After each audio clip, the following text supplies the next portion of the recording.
Libérez, libérez, c'est Qatar. Au second jour de la marche à Lomé, les leaders de l'opposition décident de ne plus quitter la rue. Ils estiment avoir attendu pendant longtemps, pour ne pas dire trop longtemps, la perche à Faure Gnassingbé pour pouvoir opérer la réforme. Conscient de la mobilisation, l'opposition réclame le départ de Faure Gnassingbé du pouvoir. Nous restons ici jusqu'à ce qu'on accède à notre demande, que la Constitution de 92 revienne à sa place, que le président tire toutes les conséquences et qu'il annonce qu'il arrête son mandat et que nous organisions une transition. C'est aux alentours de 14 h que le cortège des manifestants a posé ses valises au carrefour commercial d'Ekon, l'un des plus importants de Lomé. Depuis le carrefour d'Ekon jusqu'au rond-point de la Colombe de la Paix, distant de près de 2 km, les manifestants disent avoir élu domicile.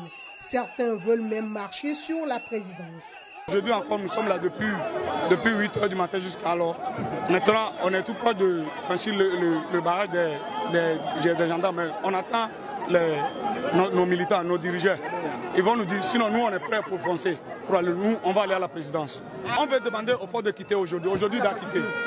Nous, parce qu'on a demandé depuis la réforme, il n'a pas fait. Mais actuellement, là où on est, depuis hier, on est ici. Actuellement, nous, on ne veut plus la réforme, on veut qu'il quitte. Si Faure sait qu'il aime vraiment le pays, le Togo, il n'a qu'à quitter le pouvoir. Il n'a qu'à chercher, on n'a qu'à chercher notre président. On nous amène la constitution de 92 et le vote de la diaspora.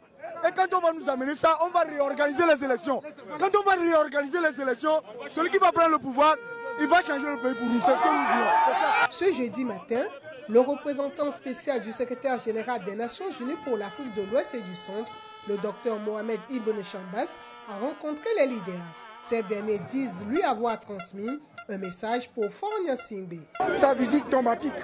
Qu'il aille dire au chef de l'État le message que nous avons reçu des populations togolaises, qui est que le chef de l'État doit partir. Et on lui dit qu'il aille nous transmettre et que on souhaite qu'il prenne rendez-vous pour une délégation de l'opposition qui délivre au chef de l'État ce message. Dans la foulée, le président de l'Assemblée nationale a convoqué les députés à une session extraordinaire le 12 septembre prochain. Tout porte à croire que cette session sera consacrée au projet de loi portant modification de la Constitution adopté le mardi 5 septembre dernier en Conseil des ministres. Kailoson, Lomé, VOA Afrique.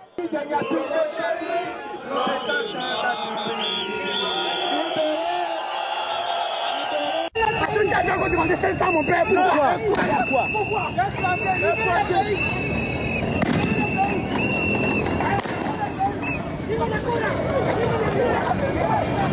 Ne lancez pas de pierre. Le monopole de la violence. On y va, laisse imbécile.